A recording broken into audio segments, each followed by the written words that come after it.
On this day in history, 1960, the first Etch-a-Sketch went on sale. As a child, I really wanted an Etch-a-Sketch. I think I went without because of my letter to Santa Claus. It went a little like this. Dear Santa, before I try to explain, how much do you already know? Live from Wattpad Nation, it's the Corner Booth. We're so happy to be here with you for our 17th episode, which is entitled Fundamentals. Because yes, kids, they are fun. I feel kind of like Sheldon Cooper when he's doing like fun with flags. But we want to, make it so that you understand there is a method to the madness, and well, I say that not knowing what the panel's going to say tonight, but there is definitely there are avenues, there are tips and tricks and things that you can do to make your... The first Etch-a-Sketch went on sale. Sorry, that's me, I'm sorry. I was like, wow, that is the craziest echo ever. It went a little like this. Off, sorry. No, you're okay. You're okay. See, we're still having technical difficulties. It's been, 17 episodes, and we're still finding new ways to screw this up. But I do want to let everybody know that just because this is mechanics and it's an entire hour devoted to mechanics, that we're going to try to make it as entertaining as possible, because we all know how fun and entertaining comma splices are. So that being said, I want to roll on over to what we call the high five. It's a portion of the broadcast where we get this panel kind of all rolling together, and you get a chance to meet them and laugh with them. And today we have something that's pretty fun. Wow, none of my presets load. Oh, there they go. Okay, hang on, give me 1 second. Like I said, new ways to screw up. Boom! Okay, so the high five. And this week what I did was I sent the entire panel what's called a team mad-lib. We've done a mad-lib before, but everybody had one mad-lib and they all filled it out individually. This one is a story. So before the panel kind of rides this off, I want to let everybody know that they had nothing to do with the writing of this. This was all written by me, so if it's just truly terrible, you can hate on me and not them. But we are going to start with Miss Rita Kovac, and she kicks this off. And Rita, share with us, with Wattpad Nation, what you got. All right, thanks, Nat. So here goes. There once was a fearless woman named Rita, I guess that's me, a highly respected overlord of Florence City. She strapped on her bejeweled cutlass, an old family heirloom passed down from many generations. A knock on her door echoed throughout her home. Her homegirl had arrived, Ashlyn. Her homegirl? All right. Ashlyn, keep it going. Okay. All right. Also known as the sky blue snow leopard, Ashlyn said, "Good morning, Rita. It is time. Have you readied the Mercedes?" Rita nodded. As they both turned towards the doorway, a loud screech boomed outside. Okay, so in place of screech, I just put automatopoeia. I was hoping that, it was going to be something crazy and outlandish, but screech, we'll go with it. Lindsay, what do you got? I'm sorry, I'm such a disappointment. Okay, so I have once outside, both women sighed with relief. It was merely their willfully smart compatriot, Lindsay, who, despite her bloody nose, managed to always keep a smile on her face. "What was that sound?" Rita asked. "You didn't hang our transport again, did you?" Lindsay giggled. No, it was merely Millie's pup. Did it scare you?" So the Mad-lib, it actually goes, what was that sound? Rita asked. "You didn't verb our transport again, did you?" I was actually hoping for something dirty, but that's okay. Millie, what do you got?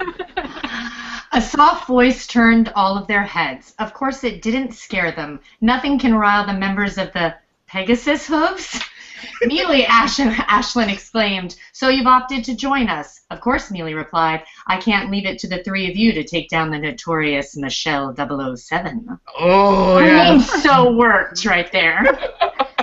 And the end of her Mad-lib actually was the notorious Corner Booth panelist that's not on the air today. So hopefully, Michelle, you get a kick out of that. I'm thinking about extending that story when we have different panelists on, and then having these panelists continue their stories through other people's, and live vicariously. I don't know.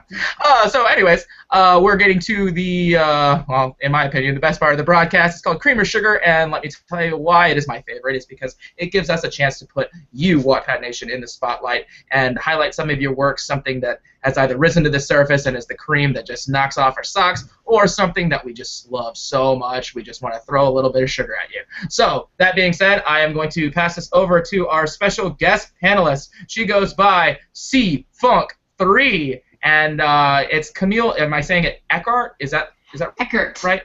I wish it was Eckert. I'd be in line for that fortune of the drugstore. No, Eckert. Yes. Eckert. Okay. And what do you got for cream or sugar this week? Okay, so I'm a huge fan of Catherine Arlene's, as I think we all are, and so she actually turned me on to this story. It's called Rosehead, and it's by a user named, I'm going to mess this up, Ksenia Ankin. And right now I'm only on chapter 7 of the story, but it's completely original and had me hooked right away. A quick blurb from it is, misunderstood and over-medicated, 12-year-old Lilith Bloom finds the prospect of a grand family reunion decidedly dull. That is until she discovers that the rose garden surrounding her grandfather's Berlin mansion is, well, completely and utterly carnivorous. Armed with Panther, her talking pet Whippet, and the help of a mute boy next door, Lilith must unravel the secrets behind the mysterious estate, all while her family remains gloriously unaware that they are all about to be devoured. And so far it reminds me a little bit of Alice in Wonderland, and I am totally on board in jumping in the rabbit's hole with this author. Her hands are completely capable, and I think you'll enjoy it. And just a quick other little shout out, it's to Etso Camera Shy. She has a piece that's going to be appearing on Wattpad soon that I had the privilege of reading, and it literally will rip your heart out, tear it to pieces, and just gut you. So keep an eye on for that. It'll be coming soon. That's awesome. Thank you so much, Camille. You're welcome. Great shout out. Okay, so something was just kind of occurred to me. Do you know that your voice would be perfect for a cartoon character? I don't know if that's a compliment, Nat. No. But I'm going to take it as one. That's awesome. Like, it's so distinctive, and it's just like, wow, man, that would be like a cool cartoon character. I don't know. Maybe it's just me.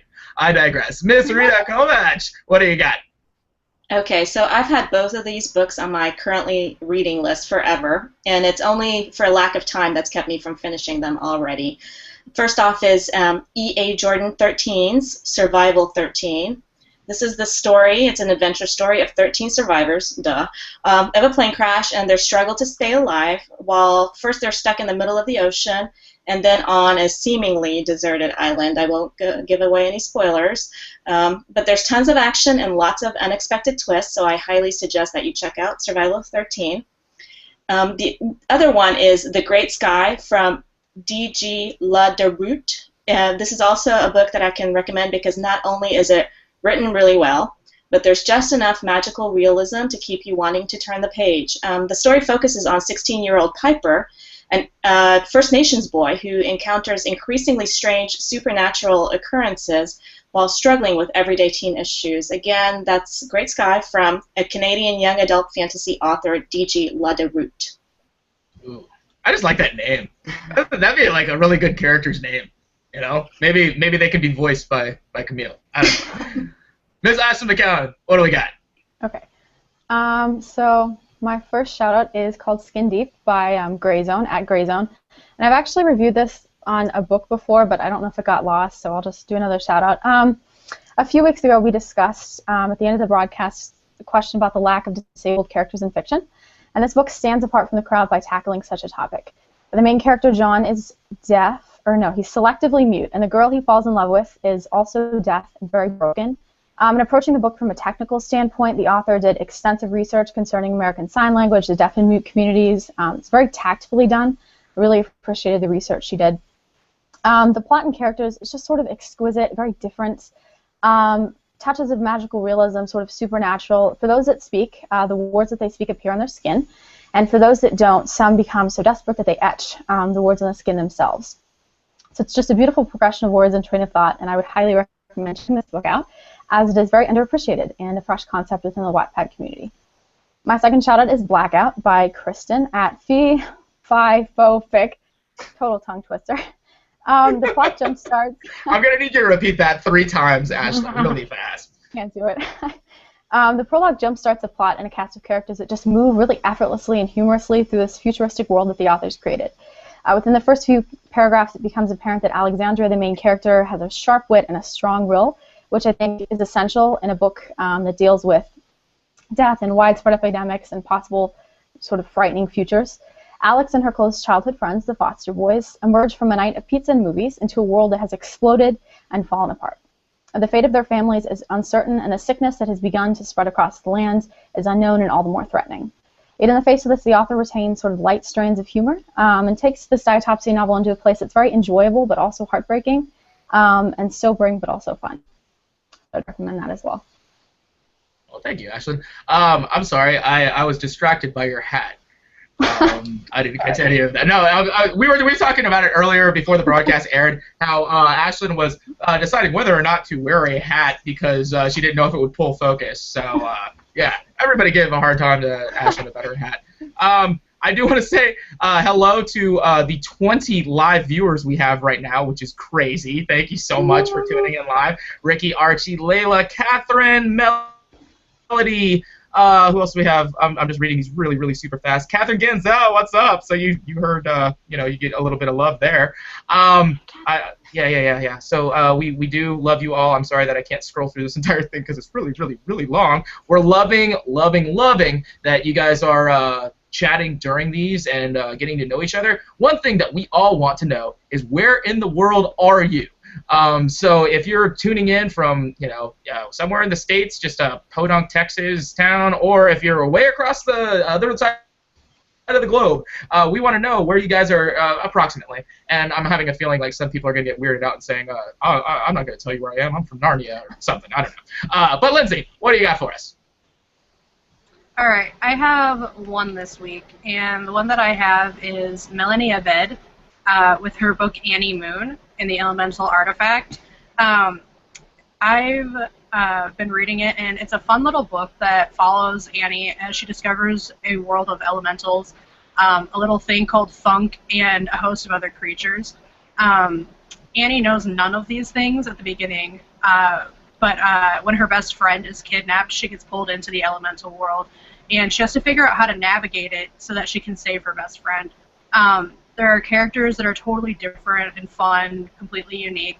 One of the most memorable for me was Bat Rat, who actually looks like a mixture between a bat and a rat. The language is fresh, new, and it's pretty cute. There's the main character's a little bit younger, so she says stuff like "oh eggs" and different little things like that.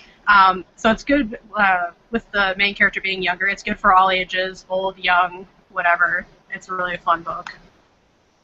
Awesome. Thank you so much. We do have a Twitter hashtag that's kind of going on right now. There's some people that are using it at the current moment, which is really, really cool.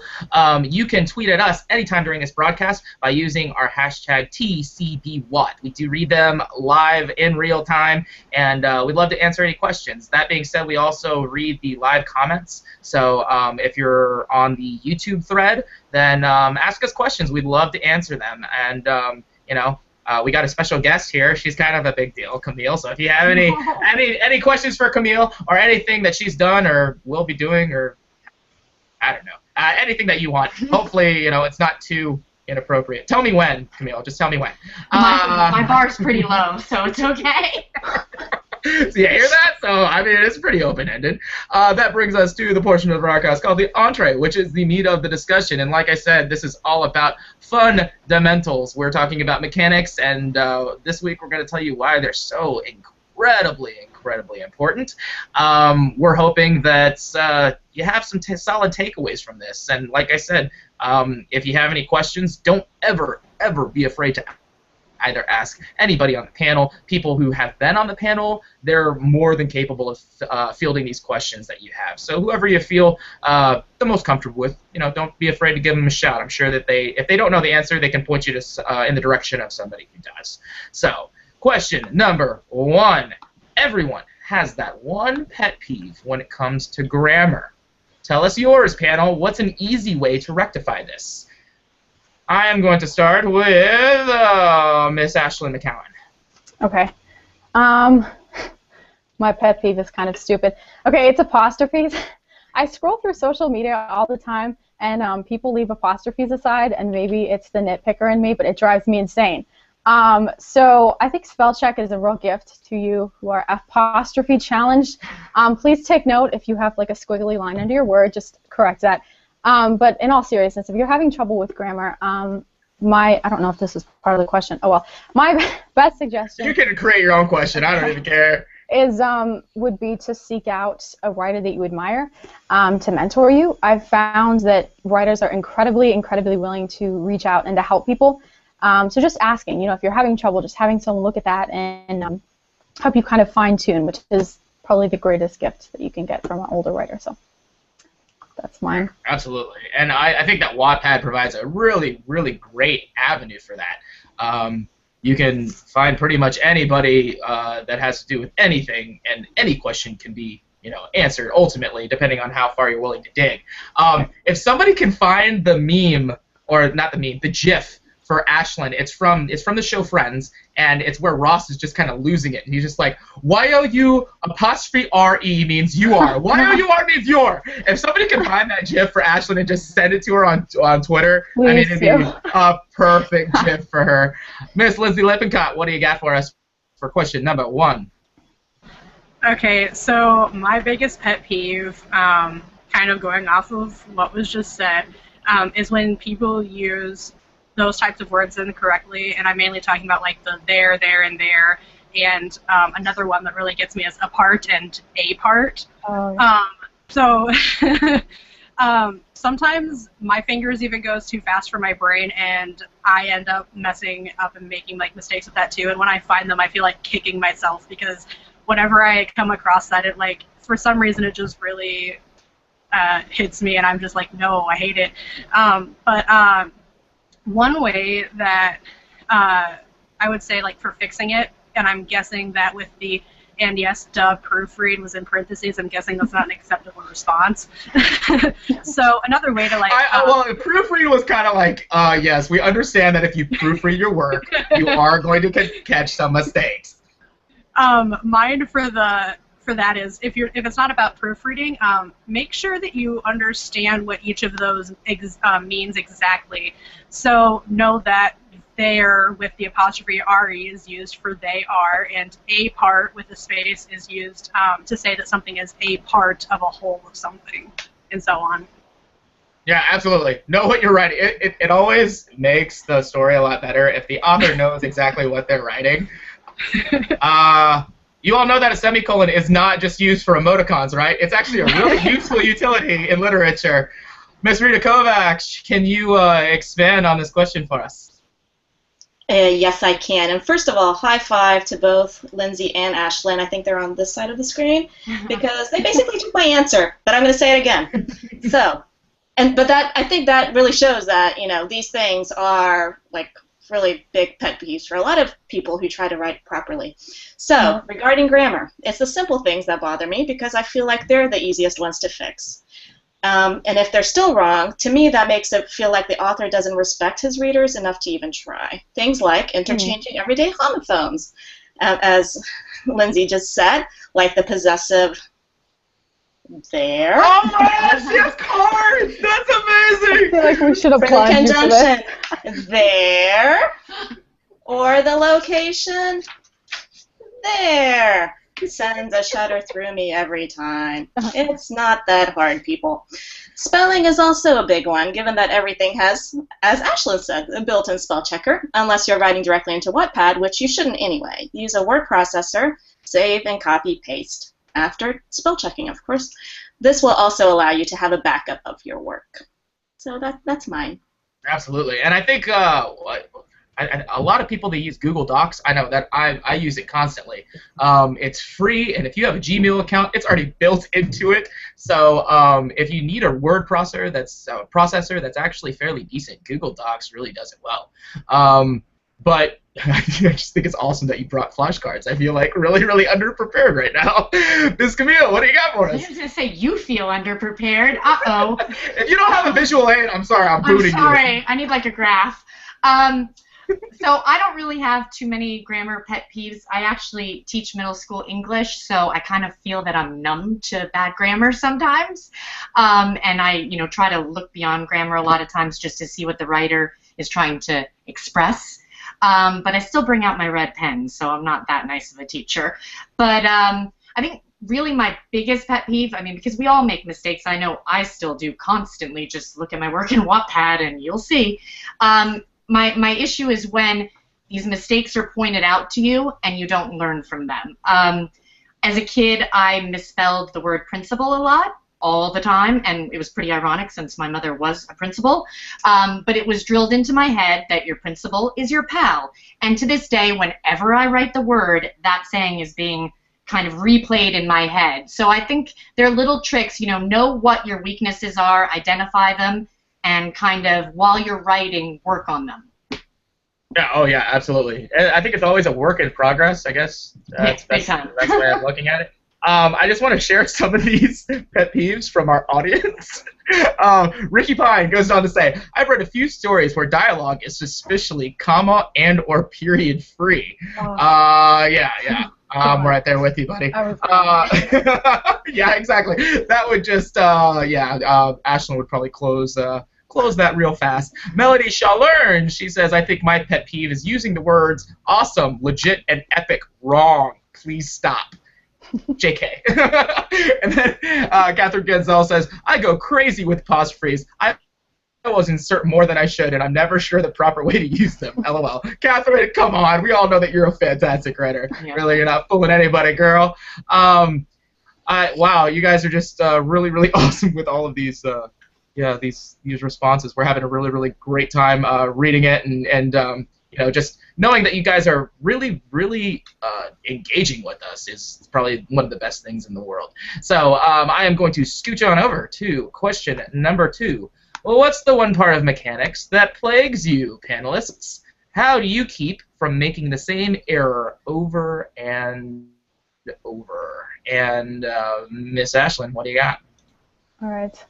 I actually just struggled with this yesterday. I was writing a short story in the car, and I kept changing tenses unintentionally. So tense changes, like between past and present, that drives me crazy. And I can't seem to sort of pin it down when I'm trying to write fast. Writing the instead of it and for instead of and vice versa. I have no idea why I do that. I do that, though. So I find that fine-tuning editing corrects a lot of this. And I try to read a lot about tense changes. I just go online, Writer's Digest, just try to find as many articles as possible that are going to help me to improve my outlook on the problem I have and sort of how I can go about addressing that. Oh, yeah, absolutely. And can you elaborate on what exactly the Writer's Digest is? Okay. Writer's Digest, for those of you who don't know, it's like a magazine, but I never subscribe to the magazine because I'm broke all the time. Mm-hmm. So they have a website, and you can go on the website, and the website's actually fantastic. They have daily writing prompts. They have articles that can help you out in any stage of, whether you're writing a manuscript, whether you're editing a manuscript, whether you're trying to publish or market your work. So definitely check that out if you're looking for a good resource for writers. Awesome. Thank you so much. Ms. Lindsay Lippincott, what do you got? All right. So I have 2, well, I guess 3. I kind of have the same issue with tenses as Ashlyn, but I picked 2 different ones. And the first one is with starting paragraphs. I have a really bad problem with starting paragraphs and sentences with the character's name or she, or if I'm writing in first person, starting with I. And that's really not a good way to start paragraphs. Like, you don't want to keep seeing a name at the beginning of every paragraph. So I really have to push myself to think of a different way to phrase and start that sentence that avoids starting it with the character's name or something like that. And then my other one is using those overused words that don't really add anything to your story. So my guilty word that I've been saying a lot is that. It's one that I've noticed the most. And I've been trying to train myself that when I'm writing to avoid using it because it really doesn't do anything to add to your sentence. It's just kind of there as a filler word. So kind of going through and making sure you take out those filler words. If it doesn't add anything to your story, then it probably shouldn't be in there. Yeah, absolutely. And isn't that one of those words where you can actually use it 4 times in a row in a sentence correctly? Like you can say that boy used was incorrect, or so. I mean, it's one of those one words. I know there's a couple of them that can be used 4 times in a row, but yeah. See, I'm a nerd when it comes to that stuff. But you were talking specifically about something that's kind of interesting.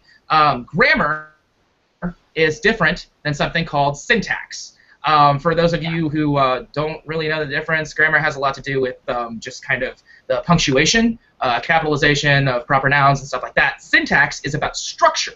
And so when Lizzie was saying, you know, I need to figure out a way to rephrase this, a lot of people, especially if you've gone through a college compositional class, you're going to run into a lot of professors that say, oh, this is poor syntax. The very first time that I actually saw the word syntax, it was on a TI-82 graphing calculator. And it said syntax error when I tried to do some mathematical equation. Yeah, I'm kind of feeding the stereotype there for Asians in math, aren't I? But anyways, I remember really vividly that I kind of had to dig back to freshman comp class in high school. And I had this one teacher, and her name was Phelan, or Phelan. And she was probably one of the best English teachers I have ever had and will ever have. She was unbelievable, but she was hardcore Nazi when it came to punctuation, grammar, syntax, all that good stuff. If you had a comma splice, which if you don't know what that is, it's the incorrect usage of a comma. If you had 1 comma splice in your paper, it was automatically 31 points, so you failed for 1 comma splice. Oh, and the way that her papers worked, you had a C, and then you had a dash, and then an M. The C was content, the M was mechanics. And so you average those 2 grades together and you get your final. But, I mean, if you start off with automatically a 69 on your content, yeah, it wasn't, or on your mechanics, it wasn't good. So, anyways, Miss Camille, what do you got? Well, I kind of have trouble with all of mechanics sometimes. I'm constantly checking and rechecking myself, and I miss so much all the time. I don't know about you guys, but kind of what is being read or seen in my head is not necessarily what's always on the screen of my computer. I kind of read it as it plays out in my head, not as it shows on the computer. I still have a love-hate relationship with the semicolon. I think we're kind of going through a breakup right now. It's constant. And I mean, I really like what Lindsay said about you just really have to train yourself. And I mean, that's the only thing you can do because you're always going to make mistakes. I would love to meet the person who doesn't. I'd love to meet your professor. Yeah. I'm sorry. You skipped. Did you have something else at the end of that? No, I just said I would love to meet the person who doesn't make mistakes. Oh yes. I don't know. Jesus. I don't know. Your professor. Yeah. Whatever it is. Miss Rita, what do you got for us? You know, the fact that the English teacher over here also has problems with mechanics and writing makes me feel less bad about my problems. But with my first book, I made, I think, every mistake imaginable, including info dumping, flat voice, stilted dialogue, adverb overusage, telling not showing, misplaced commas, dangling modifiers, passive language, and yes, even the dreaded purple prose. Heck, I didn't even know what purple prose was until I entered the Amazon Breakthrough Novel Awards in 2013. I got into the quarterfinals and received a Publisher's Weekly review out of it, tearing my manuscript apart. And it hurt. It hurt a lot. But at least I knew what to work on, and I think my writing is much better for it now. And kind of as a side note, don't go looking for this draft on Wattpad because it's been revised and edited, so hopefully most of this has been exercised from it. So one thing that I still haven't even attempted in writing was writing from multiple points of view. Although I've done both first-person present and third-person past limited, I don't even know how I'd manage with more than one or even an omniscient point of view. Maybe this is because all of my stories have an element of mystery to them, which I don't think I could have personally kept if there were other characters' views explained within the narrative. I do really applaud writers who can successfully pull off multiple point of views, but I don't think it'll be part of my regular mechanics in the future. Now, with that being said, I did write a bonus scene for the Pirate King and I from the male lead's point of view for the Wattpad Summer Block Party. And while it was a fun exercise personally, and I think my readers will probably get a kick out of it, it really wouldn't have added to the story overall as it stands now. So you can look for this posted on July 30th and let me know what you think. Mm-hmm. I'm sure it's just going to knock our socks off, Rita. I have no doubt. Like, Rita's just ridiculous when it comes to that stuff. But I want to, there's been one question that I really don't know the answer to, so maybe one of you fair panelists know it. What is the best software to check grammar? Because Microsoft Word, not the best grammar checker in the world. Does anybody have software that they know that, works? I use Pro Writing Aid. Is that something sold in the countries of the Orient, or like is it available in America? It is. I got it in an alley. No, okay. yeah, no, it's you can black market for software for writing software. You can go. I believe it's prowritingaid.com, and you can actually copy and paste your text into it, and it'll tell you everything about your text. But you can download the software too. So I have it on my Microsoft Word, and I find that it catches a lot of mistakes that Microsoft Word misses. Oh, okay. That's awesome. Is that free? Using the site is free to download it onto your computer. It's not free, but I've done, a few months ago I just did chunks of my text and did it for free for a long time before I finally decided buying it was just a lot cheaper and a lot more time saving. Yeah, absolutely. Some of that freeware, you got to be careful with freeware, everybody. Yeah. There's a stuff, it's called malware, and it eats up your computer. Yeah. And you'll never, ever know it, even if you have really, really good virus protection. That question actually came from Bob. He's on Twitter at C20E75AAF88D4AF. I don't know what. Did you just, slam on the keyboard? I don't know. I guess those numbers mean something to you. I'm sorry. But his name is Bob. I thought that was kind of funny. I'm kind of wondering if that's my father-in-law. Oh, really? Yeah. So everybody, Camille's in-laws are watching the broadcast. So hello, Camille's in-laws. I'm at their house. We're hoping that you're enjoying this little craziness that you have for it, or that we're giving to everybody. Rita, you Melody Shalearn wants to know this, and you kind of brought it up, so I'm gonna toss this into your court. What is purple prose? Okay, it's also called like stilted prose. It's just a very flowery language, and I believe I was guilty of it. I have more of a background in academic writing, so first of all, I always, or in the beginning, I use too much passive voice, which is also, it's very prevalent in just academic writing, when you're writing a research paper or, what something for school. But purple prose is just over-describing things and just really, flowery. And hey, Rita, can you adjust your mic really quick? How? What? Oh, I just, it sounded like you were getting muffled, like somebody was drowning you almost. I'm sorry. Okay. So it's just very stilted. So it's stiff and just overly not natural and just too. Can you give us an example? Oh, your head. I know. I'm asking a lot. Off the top of my head. Okay, so no, I can't. Can anybody do just a really, really quick what purple prose would sound like? Just using a lot of adjectives and describing everything to the point where, for example, I always tell young writers to hold back on some of the description, because if you're describing a flower on another planet, I want all your words. I want it to be described. If you're describing a rose, I know what a rose looks like. So it's just kind of, in my opinion, pick or choose where you use these beautiful adjectives that you pull out, these descriptive words.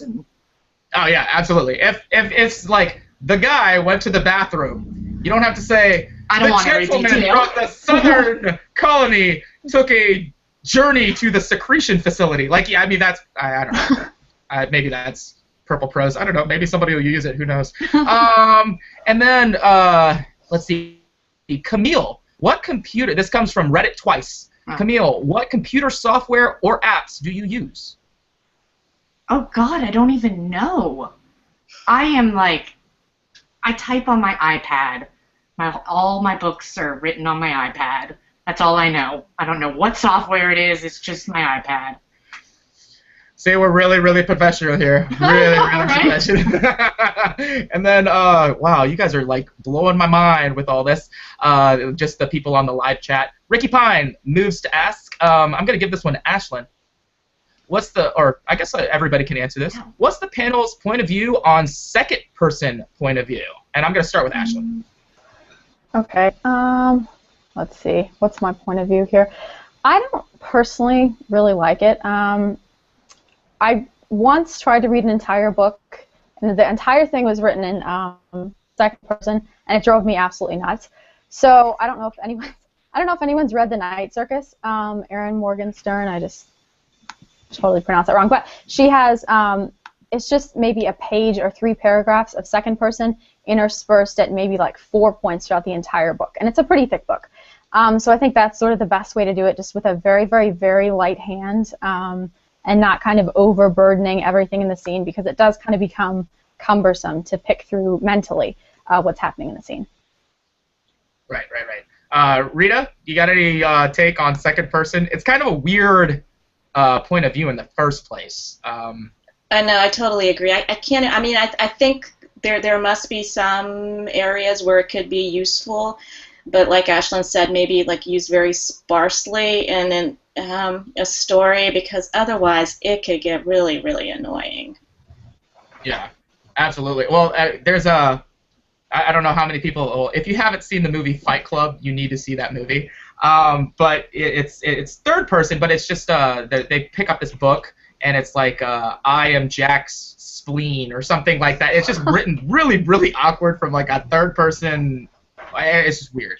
But anyways, do you have any, Camille? Do you have any like thoughts about second person? More power to you if you can do it correctly. It's not been something I've been able to do. I know. I'm with Ashlyn. I'm still working like on my first person. But I mean, good luck. Right. Best of luck to you, second person writers. Lindsay, do you have anything to say on that? I mean, do you love writing in second person? Maybe you're the person that's just gonna kind of. No, I've never read anything that's second person. I've never even attempted second person. Like I'll stick to my first and third. Yeah. Oh, Miss Rita Kovac, I'm just gonna like hound you with definitions. Can you define what second person perspective is? It's when you say you're addressing someone. In theater, you call it breaking the fourth wall. All you theater nerds out there. Yes. So, and I just saw someone on YouTube say that it's called like it's like writing a letter. So you're addressing your audience, which to me would be really weird, because how do you know who your audience is? But then again, you can assume that your audience is a person within the story, and it's another character. So I mean, that would be crazy. Yeah. That would be a really cool story. Wattpad Nation, if you want to take a stab at a really cool idea for a story, try starting in second-person perspective and then do something with the component of the unreliable narrator. Oh, man, that'd be amazing. So, anyways, yeah, you can have that idea. I'll give it to you for free. Now that we're kind of on this, and I mean, I think that it's something that Wattpad is notorious for. It is called perspective shifts. And POV shifts are strange to begin with, in my opinion, if they're not done for a reason, first of all, and second of all, really, really cleanly. There are some times where it's just, wait a minute, we're in somebody else's head now. So I'd really, really like to know with the panel, now that we're kind of around point of view, what is your best advice for a lot of these writers who do multiple POV shifts during any given story? And I'm going to kind of roll down the same way that I did the first time with Ashlyn. Okay. I'm going to give full disclaimer here and tell you that my novel that I just finished is written in 5 different points of view, so you can all go like rip it apart because it was really hard to read. But I think, which is what I personally prefer with point of view shifts, as each is a separate chapter. I would never. Some people can do this well. I just find if you're not super experienced, you can't. You know, every different perspective should be a different chapter, so you're not in the middle of a scene and maybe you miss the transition. That's just kind of my perspective. Just be really, really careful about how you're trying to integrate that through your paragraphs. Oh yeah, I mean, I like the fact that you say do it chapter by chapter. I know some people they switch characters like in the middle of a chapter, and then you get totally lost with where they're going or where the plot was. Right. And, sometimes they're just the way that their syntax is, if you will. That it doesn't really change. Their mannerisms are kind of the same, so you don't really know if you're somebody in somebody else's head because it all kinds of sounds the same. Right. There's no usually, like separation. Right.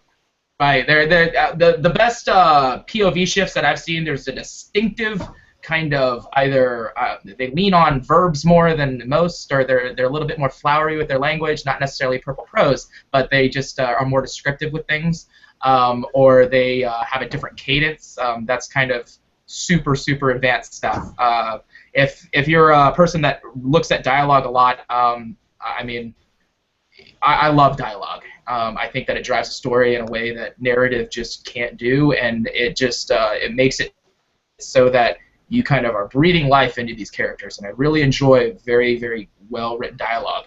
And one of the things that I look at is cadence to actually see, you know, what character is distinct from another one, and that's just the rhythm of the way that they speak. If you have, like, read your sentences out loud, and then read them really slow, and then read them really fast, and see how that changes things. It's a really interesting exercise. Miss Camille, what do you think about POV shifts? Well, I've just started a book, Then and Now, where I'm doing POV shifts for the first time, and like Ashlyn, I break it in chapters, just because as a reader, that's the only way I get it when people shift POVs. It's very hard to pull off shifting POVs in a chapter. Some people can do it beautifully. I'm not one of those people, so I enjoy doing it chapter by chapter, and I think it kind of not only sets the reader up, they can know what to expect. Okay, this is done. Well, now we're in the next POV. All right. Yeah, and I mean, as long as, what is it, organization is key when you're mapping out this story and how you want to tell it, especially if you're going to be head hopping. Rita, there's a really good question that I kind of want you to answer, and when Lindsay gets back, she's actually running to get a charger. They were talking about what do you do, and I know that you've dealt with this before, but what tense do you use when you're going through flashbacks? For flashbacks, I always use the same tense that the rest of my book has been in. So whether it's, you know, first person, you know, it would be weird if I suddenly shifted to the third person when the rest of it has been from only one person's, you know, eyes and their knowledge and their history. So let me think. Would it make sense to do it from a different point of view? Not really. Not a flashback. Perhaps I could see it just like a separate. I've seen this in other writings, including on Wattpad, where like maybe the chapter starts out with somebody that's totally unrelated to the story at that point. You don't even know who it is. So and you know it's like they're doing something, and then it goes into, you know, the main story, the main character, and then in the end, you know, part of that mystery is that part works itself into the main story. But I mean, even that I would think would be in, you know, well, I guess, yeah. It's interesting. That's an interesting question. I mean, if you're in the present, and then all of a sudden you go back to somebody's past, I mean, it would seem weird if it was still in present tense. No. Oh, are you saying you say point of view though, or did we say tense? Oh yeah. That's what I meant. Tense. If I worded the question wrong, I'm sorry. Because that's a totally different thing. Right. Now, in a flashback though, yeah. No, I mean it could definitely have a different tense. I could also see it still being in the present tense, where with the language you would explain that right now in that little moment you're in the present, so or in the past, not in the present, but it could still be saying the telling narrative in the present. So, yeah, Right. sorry. No, you're fine. Miss Lindsay, welcome back. I know that you had to make a quick errand really quick. Can you kind of, I mean, I know that everybody on this panel is a fantastic writer, but one of my pet peeves is prepositions and prepositional phrases and them being used incorrectly. And I think the running joke is a preposition is a terrible thing to end a sentence with. Because you're using a preposition to end the sentence. English jokes, blah, blah, blah. Are you familiar with that? Because I know that you're doing journalism. So do you have any advice with prepositions and their phrases? I mean, I'm a horrible journalism major, so I'm not terribly, like familiar with the prepositional phrase stuff. I'm actually like so terrible that I sometimes have to like Google different grammatical things all the time to like remember what the definition of them even is or are. Oh my God! See, I'm awful. You're not alone, Lindsay. You're not alone. No. It's okay. It's okay. One thing that I learned a long time ago, I think it was like right around 7th or 8th grade. It's an exercise called sentence diagramming, and the way that it works is that you map out a sentence. Now this would be almost impossible to do for a full-length novel, but if you have a sentence that you're really having trouble with the way that you want to phrase it or the way that you want to structure it. A basic sentence, a simple sentence, which is just subject, verb, direct object, the way that it would work is that you have a line, and then you would have your subject. So if I said, Camille went, or I'm sorry, I'm not going to say went because that requires a preposition. Simple sentence, Camille ate dinner. So it would go Camille, and then you'd have a bar right here. And then you'd have the verb, and it would say ate. And that's, you put V over that for verb. And then you'd have a half bar, and then you'd have your direct object, which is dinner, or what she ate. Now with prepositions, they can kind of feed off of either your subject or your verb or your direct object. And it gives everything kind of a bit more like a visualization aspect. If you want to know more about it, all you have to do is Google sentence diagramming, and it will give you a whole lesson on it. But if you're anything like me, I'm a very visual person, and if I can see something in just mapped out kind of way, then it helps me more than just somebody saying, "Oh, remember when you're writing, don't do this," because it just seems really, really vague to me, and I never get it the right way. So, anyways, wow, we're just getting a lot of questions, and I'm trying to keep up with them. Let's see. Oh man, people are. Sorry, I'm trying to keep up with you guys. Where was it? They had. Man, it was a very unique name too. The person that asked it. We already did the flashbacks thing. Somebody thought that it was really impressive, Camille, that you wrote 4 books on an iPad. Yeah, that is kind of impressive. You see me when it broke. Oh man, I don't even want to know. Okay, this is from Twitter. It's from @HopsB Tim. Isn't third-person omnipotent author good for switching between characters, so you can tell what each is thinking in the same chapter? So, I mean, is third person the best for switching between characters panel, or do you have a better, like, I know that some of you write in all first. I personally, I've written in first and third, and I've found switching point of views to be easier in the middle of a chapter using third, because if you do it right and you think about it in the way of like a movie, like in a movie, the camera will shift between different people and you're kind of seeing things from their perspective. So I feel like with third person it's easier to do that, whereas first person I would definitely stick with the one point of view per chapter. I know that because in the end of my first book, I end up having a part in it where I end up not only switching point of views, but they're in different locations. So if you're doing that, then I use like a page break of sorts. So I put something in there to be like, hey, we're switching point of view here, because what I had wasn't long enough to create a chapter, because it was literally only like a few paragraphs before it went to somewhere else. So if you if you can do it to where it's a smooth transition between characters, and it doesn't like jolt you at all, then I feel like go for it. Ashlyn, do you use, you were talking about how your most recent work, it was 5 different POV shifts. Right. Do you use third person or do you use first?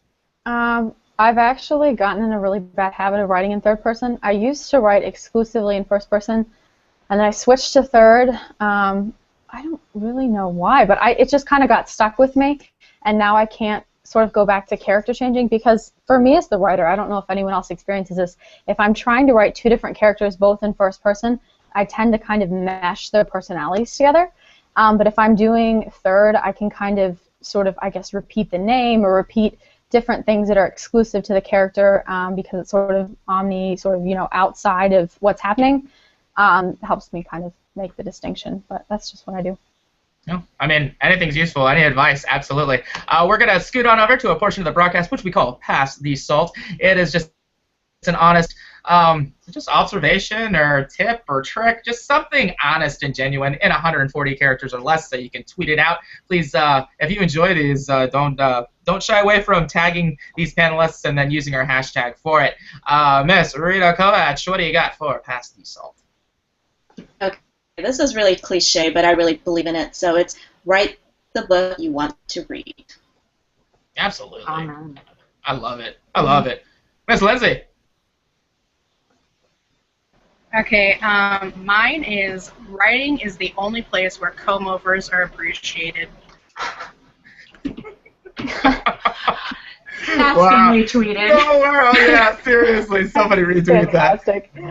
Camille, what do you got? Okay, so I've been a big fan of the show for a long time, and I think you guys have nailed a lot of these, so I had to rack my brain for one. So I run a little teen advice thread on Wattpad, and every time I get a question about writer's block, this is what I tell them.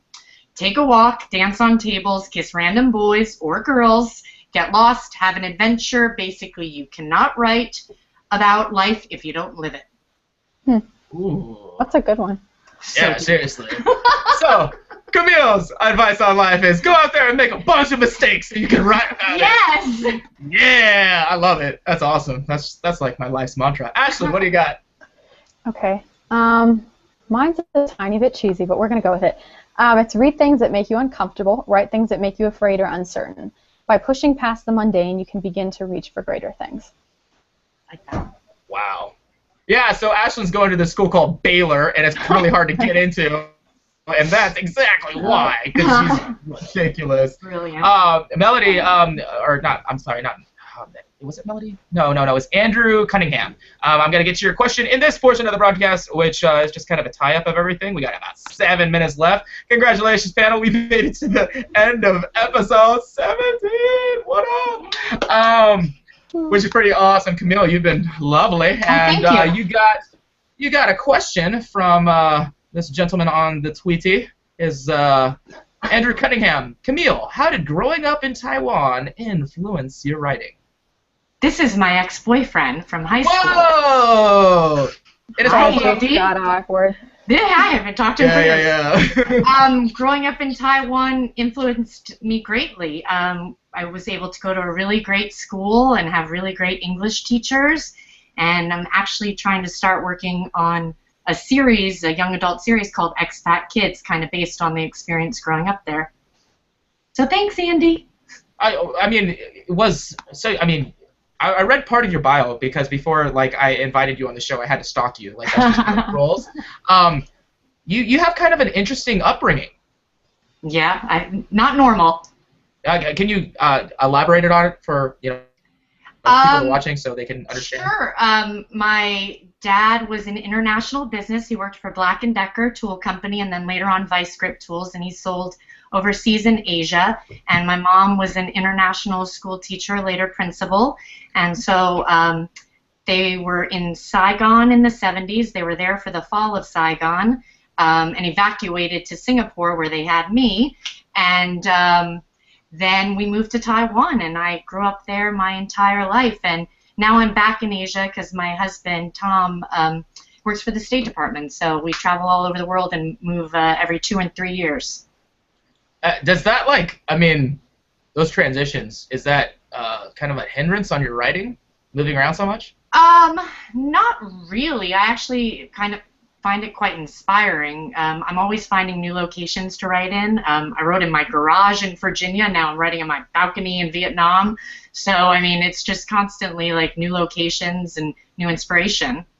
That's pretty awesome. Yeah, absolutely. Yeah. And, it kind of brings me just a really, really quick question for everybody on the panel. Is there a place that you either want to visit or have visited that you really want to write about or have written about? Miss Rita. Goodness, Nat. Today you're, like, dropping all these. Yeah, I'm sorry. I mean, like one question provokes another one, and then I'm just curious.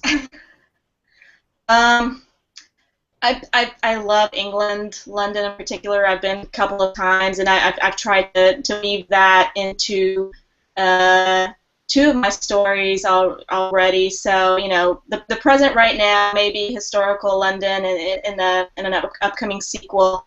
And I just, you know, I'm a total Anglophile, and it's just an awesome city. So I think, you know, easy, quick answer. Yeah, and there's tons to write about if you're going into that direction. I mean, all the history and stuff that I know that you love, that you infuse into your writing. Lindsay, what do you got for us as far as, you know, favorite place or a place that you want to visit that you would either like to write about or have written about? Well, in 2012, when I graduated high school, I went on the Iowa version of the Ambassadors of Music. So we toured 7 different countries in a couple of weeks, and the one place that I absolutely loved was London. And I would love to go back there, and I've attempted to write about it, sort of, and I really would like to. The only part of getting down is the language, because it's kind of different than what I'm used to. So, yeah, I mean, there's a little bit of research and knowing some people that would have to go into that to be able to do it better, but that was definitely one of my top places. That's awesome. Really. That's sweet. Ms. Camille? Well, I'm an Asian girl through and through. I mean, I don't know if you can tell, but born and raised there. So Asia, anywhere in Asia is where I like to be. Right now, since I'm living in Vietnam, I'm totally obsessed with it, and it's actually kind of put some ideas. We have a lot of backpackers in Vietnam. A lot of people from Europe coming with their backpacks and their dreadlocks, and so I've got a chance to party with a lot of them while living there, and, you know, learn their life stories. So it's kind of put some ideas in my head for a next novel. So I'm going with Vietnam, and Nice. the door is all open. But Lindsay, the language is worse. A little harder. Ms. Ashlyn? Okay. I really want to write a story based in Tokyo because I just think it's such an interesting city. There's, like, so many directions you could take a story. So I've always wanted to visit and then write a story, but I'm not brave enough yet to actually attempt it. So we'll see. It might be like a senior project, right? Senior thesis? That'd be pretty cool. Maybe. What about you, right. Matt? Me, I would love, love, love to go to Korea. That's where I was born. I don't know a lot about it. But yeah, so it would be interesting to see where my roots go. And all the pictures that I've seen of Incheon City, which is where I was born, and where my sister was born, which was Seoul. All the pictures I've seen are just unbelievable. So it would be pretty City. awesome. And if not Seoul or Incheon City in Korea, I would have to go to Sydney. I need to go to Australia because that is my favorite accent of all time. And I do want to let everybody know that Wattpad has a little challenge for you. It's called Just Write It. It's a hashtag that they use on Twitter and all over Facebook and Wattpad itself. It's a challenge to write 10,000 words in 30 days. We know you can do it. They're doing something with Harlequin Publishing, and it's all about So You Think You Can Write. If you'd like more information about it, you can check it out on Wattpad.com, or you could join the Wattpad 4 tomorrow night at 8 p.m. Eastern Standard Time on Twitter. They just have a hashtag. It's Wattpad, the number 4, and they can get everything for you. While I got you, we want to unveil the winner of last week's Wattpad mug. And I just want to let you guys know, if you win a mug, you got to send me your address because I'm very bad at guessing people's addresses. So, anyways, I have all the names in my little app, which is it's called Names in Hat, and I'm still hoping. Catherine Ganzel, you just wrote a Wattpad. And if you would like to win a Wattpad mug this next week, all you have to do is tell us about your grammar pet peeves, just like the panel has tonight. You can either submit it in the live chat, which is about to close, sorry guys, or you can put it in the comment section that will be available during the recorded broadcast. You can post it on Twitter using our hashtag. Do any one of those three, and we'll get to them. And like I said, we'll put all your names in a hat. We'll draw it out. And please, Catherine, let me know what your address is so I can get you a Wattpad mug. Panel, we're right at 7:30. We're running right on time. And thank you so much for being a part of this, Wattpad Nation. We can't do this without your support, and you've given us to it, I think, truckloads, just absolutely and undoubtedly. So thank you so much. Panel, if you would please say goodnight. Night. Thank you, 24 people for watching live.